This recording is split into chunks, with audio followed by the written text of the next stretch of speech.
ये अडानी के ऊपर मुकदमा चलाना चाहिए। ये कैसे कह सकता है कि ये भारत पर हमला है? खरीदा तुमने, फायदा तुम्हें, सारी चीज तुम्हें, उसमें आम जनता का क्या फायदा हुआ? आम जनता को तो और नुकसान हुआ। चैनल चलाएंगे नहीं, चैनल को खरीद रखा ऑलरेडी। चैनल तो उनके हैं, वो वही बताएंगे जो मोदी जी चाहेंगे, जो मोदी जी के फेवर में होगा। हम कहें मोदी जी अच्छे हैं, अडानी बहुत अच्छा कर रहे हैं, तो वो चैनल पे चले। तो इस मुल्क के लिए सबसे बड़ा दुर्भाग्यपूर्ण और कुछ नहीं होगा कि एक आदमी को फायदा पहुंचाने के लिए पूरे मुल्क को जो है दांव पे लगा दें। ये अडानी और मोदी पे संकट है, इसलिए ये इसको जोड़ा जा रहा है। ये आरएसएस पे संकट है क्योंकि वो फाइनेंस करते हैं। ये भाजपा की सरकार पे संकट है, इसलिए वो जो है वो फाइनेंस करते हैं, इसलिए जो है संकट है। ये भारत सरकार पे, भारत पे नहीं। हम ट्रेन से जा रहे हैं, बस से जा रहे हैं, किराया बढ़ जा रहा है, हम कोई चीज़ खरीद रहे हैं उसमें पैसा बढ़ जा रहा है, तो ये नुकसान तो आम जनता उठा रही है। उसने अपने दोस्त को ला करके, अडानी को ला करके हर चीज़ में फ़ायदा उठाया। जो पब्लिक प्रॉपर्टीज़ थी उसको प्राइवेट करके बेच दिया इनसे। एक आम पब्लिक, जो हम टैक्स, अगर माचिस की तीली भी खरीदते हैं तो हमको टैक्स देना पड़ता है, और हमसे ये कहा जाता है कि तुम लोग बाहरी हो। गौतम अडानी को इस देश से बाहर ना निकलने दिया जाए, इनको जाने ना दिया जाए, पासपोर्ट जब्त किया जाए, और एक एक पैसा जो इन्होंने प्राइवेट जो सारी चीज़ें खरीदी थी उसको दोबारा से पब्लिक प्रॉपर्टी को सरकार को सौंपनी चाहिए। अगर हमारे पास पैसा आ जाए, 1 करोड़ रुपया भी आ जाए, तो आईबी और बहुत सारे जो है बैंक हमारे यहाँ पहुँच जाएंगे। कहाँ से आया? और जिसके साथ मोदी जी है तो उनकी किसी की हिम्मत नहीं। मॉडल और देश का विकास करने के नाम पर सत्ता में आई भारतीय जनता पार्टी की सरकार में अगर किसी शख्स ने सबसे ज्यादा तरक्की और विकास किया है तो उसका नाम है गौतम अडानी। जिस तरह मोदी की लोकप्रियता बढ़ती चली गई और भाजपा एक के बाद एक सूबे को जीतती चली गई, उसी तरह गौतम अडानी तरक्की करते चले गए।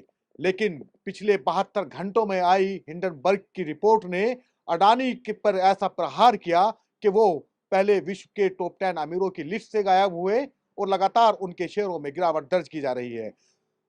आपको याद होगा कि किसान आंदोलन के दौरान भी गौतम अडानी पर आरोप लगे थे कि इन्होंने सरकार से साठगांठ करके पहले ही अपने साइलो सेंटर बनवाए हैं और जहां इनके भंडारण की व्यवस्था की जाएगी, और कृषि कानून अडानी को फायदा पहुंचाने के लिए लाए गए हैं। वो एक अलग विषय है, लेकिन हमारे साथ बात करने के लिए यहाँ पर मौजूद हैं अलीगढ़ मुस्लिम यूनिवर्सिटी के पूर्व छात्र संघ अध्यक्ष फैजुल हसन। ये भी उन आंदोलनों में शामिल रहे हैं जो आंदोलन इस देश के किसानों ने अडानी के खिलाफ किए हैं, कृषि कानून के खिलाफ किए हैं। इन्हीं से जान लेते हैं कि अडानी का जो पूरा गेम है ये क्या है। बहुत शुक्रिया वसीम भाई, और इस चैनल का डोनेशन का शुक्रिया। इस बात पे देखिए, गौतम अडानी तो अब आए हैं, जब से मोदी सरकार आई है खास करके। वो हमेशा, मेरे ख्याल से अगर कहा जाए तो इस देश सिर्फ मुसलमानों के लिए नहीं है, पूरे मुल्क के लिए नुकसानदेह साबित हुई है। उसने अपने दोस्त को ला करके, अडानी को ला करके हर चीज़ में फ़ायदा उठाया। जो पब्लिक प्रॉपर्टीज़ थी उसको प्राइवेट करके बेच दिया इनसे, वो सबसे ज़्यादा नुकसान हुआ। एक आम पब्लिक, जो हम टैक्स, अगर माचिस की तीली भी खरीदते हैं तो हमको टैक्स देना पड़ता है, और हमसे ये कहा जाता है कि तुम लोग बाहरी हो, विदेशी हो, या किसानों से उनको तरह तरह के नाम दिए गए, सरदारों को अलग से नाम दिया गया, और बल्कि बहुत सारी चीज़ों को दिया गया। तो इस मुल्क का बहुत नुकसान किया मोदी ने और अडानी ने मिल करके। तो अब जब देख रहे हैं कि इस तरह जो उनका हिंडनबर्ग की रिपोर्ट आई सामने, जो लोग उनको फेवर करते थे, जो लोग सपोर्ट करते थे और उनको बचाने की कोशिश करते थे कि अडानी जो कर रहा है वो बहुत अच्छा कर रहा है, प्राइवेट हो जाएगा तो बहुत सारी चीज़ें अच्छी हो जाएंगी। हिंडनबर्ग रिपोर्ट के बाद थोड़ी सी तो मैल छटी उनके दिमाग से, जो मैल भर गई थी। और मेरे ख्याल से ये पूरे मुल्क के लोगों को ये पता चल गया कि मोदी ने कैसा जो है देश को किनके हाथों में बेच दिया। और मैं दरख्वास्त करूंगा भारत सरकार से, बल्कि सुप्रीम कोर्ट से, और इस वक्त सारे पोजीशन लीडर से, कि खास करके पार्लियामेंट में यह मुद्दा उठाए कि गौतम अडानी को इस देश से बाहर ना निकलने दिया जाए। इजराइल तो चलेगा, उनको वापस लाया जाए, क्योंकि अगर ये पैसा वापस चला गया, नीरव मोदी और उनके जितने दोस्त भाग गए इस देश को छोड़ करके पैसा लेकर के, इनको जाने ना दिया जाए। पासपोर्ट जब्त किया जाए, और एक एक पैसा जो इन्होंने प्राइवेट जो सारी चीज़ें खरीदी थी उसको दोबारा से पब्लिक प्रॉपर्टी को सरकार को सौंपनी चाहिए, और उसको कस्टडी में ले करके, और जो जिन चीज़ों पे टैक्स बढ़ा, जिन चीज़ों पे हमारा जो है पैसा बढ़ गया है, वो उनको कम किया जाए। और हम चूंकि एक शिक्षा इंस्टीट्यूट से जुड़े हुए हैं, एजुकेशनल इंस्टीट्यूशन, तो उसमें बजट बढ़ाया जाए।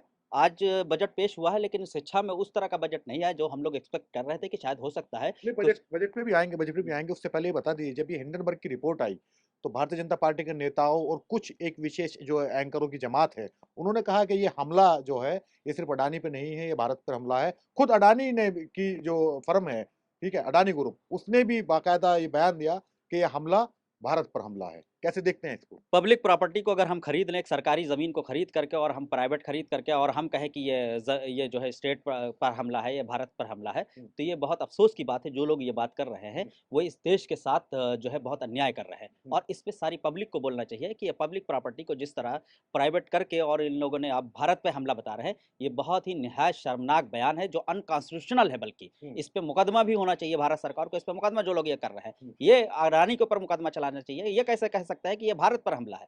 खरीदा तुमने, फ़ायदा तुम्हें, सारी चीज़ तुम्हें उसमें आम जनता का क्या फ़ायदा हुआ? आम जनता को तो और नुकसान हुआ।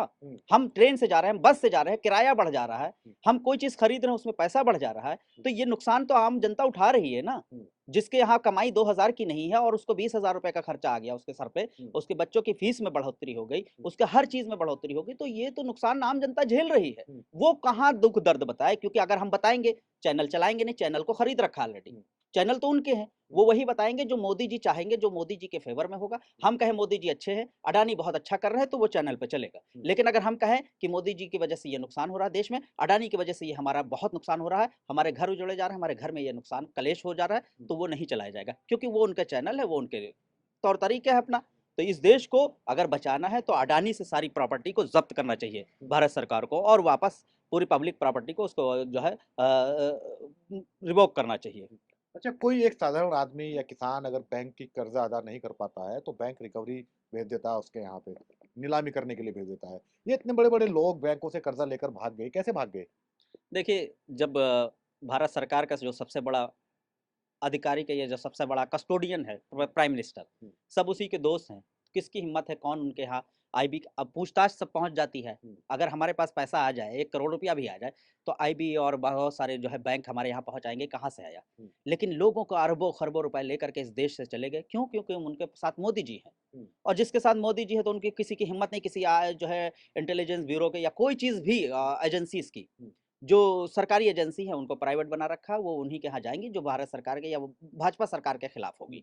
तो ये उनके दोस्त हैं, इसलिए इनसे पूछताछ नहीं हो रही, वरना अडानी को अब तक के गिरफ्तार कर लेना चाहिए था। पहले भी इस देश में अमीर रहे हैं, उद्योगपति हैं और भी हैं, लेकिन सबसे ज़्यादा जो चर्चा होती है, सबसे ज़्यादा जिस शख्स का नाम लिया जाता है, उस शख्स का नाम है गौतम अडानी। ऐसा क्यों है? देखिए, होता क्या है कि इसलिए लिया जा रहा है कि ये जो बाइनरी चल रहा है हिंदू और मुस्लिम का, चूँकि इससे सरकार बनी, हर जगह ये मुद्दा लाया जा रहा है कि हम पाकिस्तान को मार रहे हैं, हम मुसलमानों को मार रहे हैं, हम ये सार मार रहे हैं। इसमें इसका बहुत बड़ा रोल रहा है। किसान धरना चला, किसान के बिल आए, किसान के बिल भी जो है भारत सरकार के खिलाफ थे, तो उनको उठा करके बाहर उनको दूसरे मुल्क का जोड़ दिया गया। इस देश का नागरिक ही नहीं समझा जा रहा है। अगर कोई बात कर रहा है, मुसलमान कर रहा है, तो कहते हैं कि ये पाकिस्तानी हैं, ये बांग्लादेशी लोग हैं, इनको जो है यहाँ पर नहीं रहना चाहिए। तो इसमें सबसे ज़्यादा फ़ायदा उसी लोगों का हो रहा है। हिंदू और मुसलमान बाइनरी में जो है बँटा हुआ है, उसका फ़ायदा हो रहा है। इसलिए जो है ये इतना बड़ा मुद्दा बना हुआ है। अच्छा, कहा गया था कि ये जो कृषि कानून है, ये भी अडानी को फ़ायदा देने के लिए लाए लाए गए हैं, क्योंकि इसलिए पहले अडानी को ज़मीन दी गई हरियाणा में और दूसरी स्टेटों में और फिर ये बिल ला दिए गए। इसमें सत्यता है? बिल्कुल सत्यता है। मोदी जी ने उनको ज़मीन बाकायदा किसानों की ज़मीन को जो है मोदी जी ने उठा कर के अडानी को दे दिया था। बाद में ये तो कहिए कि किसान बहुत मज़बूत थे, किसानों को सपोर्ट करने वाले लोग भी बहुत ज़्यादा वो हो गए। उन्होंने अपनी जान पे खेला, कितने किसान बेचारे अपनी जान की आहुति दे दिया। ये मुल्क बहुत मुश्किलों से बना है। इसके किसान सबसे ज़्यादा मज़बूत पिलर की तरह हैं और अगर कोई किसान यहाँ पर मर रहा है 150 से 200 ज़्यादा 250 से लोग मरे जा रहे हैं सिर्फ उस बिल को बचाने के लिए, तो इस मुल्क के लिए सबसे बड़ा दुर्भाग्यपूर्ण और कुछ नहीं होगा कि एक आदमी को फ़ायदा पहुँचाने के लिए पूरे मुल्क को जो है दाँव पे लगा देना। पूरे संविधान को दाँव पे लगा देना, डेमोक्रेसी को दाँव पे लगा देना, उनको लाठियाँ चार्ज करवाना, इस ठंडक में बूढ़े-बुज़ुर्गों पे मारना, गोली चलाना, ये भारत सरकार ने कराया जो मौजूदा भारत सरकार भाजपा की सरकार है। आखिरी सवाल है कि अडानी पर संकट क्या भारत पर संकट है? बिल्कुल नहीं। ये किसी पर संकट नहीं है, अडानी और मोदी पे संकट है, इसलिए ये इसको जोड़ा जा रहा है। ये आरएसएस पे संकट है, क्योंकि वो फाइनेंस करते हैं। ये भाजपा की सरकार पे संकट है, इसलिए वो जो है, वो फाइनेंस करते हैं। इसलिए जो है संकट है, ये भारत पे नहीं है। भारत बहुत अच्छा देश है और इस पे कोई संकट नहीं है। ये बनेगा इंशाल्लाह, सरकारें बदलेंगी, आएँगी और इन पे कार्रवाई ज़रूर होगी। और अगर मोदी नहीं करेंगे तो मैं चाहूँगा कि जो दूसरी जो सरकारें हैं, वो उनको चाहे जहाँ दुनिया के किसी भी कोने में मोदी भगा के ले जाएँ। सबको उठा कर के लाइए, उनसे ज़ब्त करिए उनको जो पैसा लेकर के गए हैं और यहाँ के पब्लिक को दिया जाए उसको। अच्छा, दूसरी सरकार का आपने ज़िक्र किया, दूसरी सरकारें वो तो अडानी पे तो सारी सरकारें ही मेहरबान रही हैं। राजस्थान के जो मुख्यमंत्री हैं अशोक गहलोत, वो भी उन पे मेहरबान है। देखिए, होता क्या है कि यही तो सबसे बड़ा जो है दुर्भाग्यपूर्ण इस देश का है हुँ। कि लोग ये चीज़ नहीं समझ पाते कि हमारे लिए फ़ायदा है पहुँच रहा है या हम अगर हम किसी पोस्ट पे बैठे हैं, हुँ। सरकार की किसी ज़िम्मेदार कुर्सी पे बैठे हैं, तो हम पब्लिक जो है पब्लिक हमें बना कर के भेजी है, तो हम पहले सबसे पहले पब्लिक को देखें। हुँ। अगर हम अपना फ़ायदा देखेंगे, जहाँ हमारा सेल्फ इंटरेस्ट आया, उसी में नुकसानदेह हो जाता है। तो इसलिए बहुत सारे लोगों ने जो है इसको लेकर के बहुत नुकसान उठाया। हुँ। अभी अडानी डूब रहे हैं तो बहुत सारे लोग जो है चुपचाप हो गए। हुँ। लेकिन अगर अडानी अभी बढ़ रहे होते तो उस अडानी का पैसा लगवा रहे हैं, अडानी का प्रोग्राम करवा रहे हैं, अडानी को चीफ गेस्ट बना रहे हैं, अडानी के नाम पे कंपनियाँ खुलवा दे रहे हैं। वो कांग्रेस की सरकार भी कर रही है और जो भी स्टेट में है उन स्टेट में कर रही है। ये सब चीज़ों को सोचना पड़ेगा और इसको बैठ कर के हमसे बहुत ज़्यादा उनके लोग जो है हमसे ज़्यादा अच्छे सजेशन देने वाले लोग बैठे हैं उनके पास। उनसे पूछना चाहिए कि अडानी नुकसानदेह क्यों है इस देश के लिए? हुँ। पब्लिक के लिए क्यों नुकसानदेह है? ऐसे लोगों का साथ लेना, ऐसे लोगों का पैसा लगाना जो डूबता हुआ जहाज़ है बिल्कुल और जहाँ पर गए हैं भाग करके वो भी एक डूबता हुआ जहाज़ है और गए हैं इसका पैसा इससे पहले कि ये और कहीं भाग करके जा करके शरण ले लें, सारा पैसा ले जा करके इनको फ़ौरन गिरफ्तार करना चाहिए, इनका जो है पासपोर्ट ज़ब्त करना चाहिए, भारत से बाहर नहीं जाने देना चाहिए। सैमुअल जॉनसन ने कहा था कि राष्ट्रवाद सरफरों की आखिरी शरण स्थली है। जब अडानी पर हिंडनबर्ग की रिपोर्ट आई तो उन्होंने भी अपने बचाव में यही कहा कि मुझ पर संकट या अडानी ग्रुप पर जो संकट है, ये भारत पर हमला है।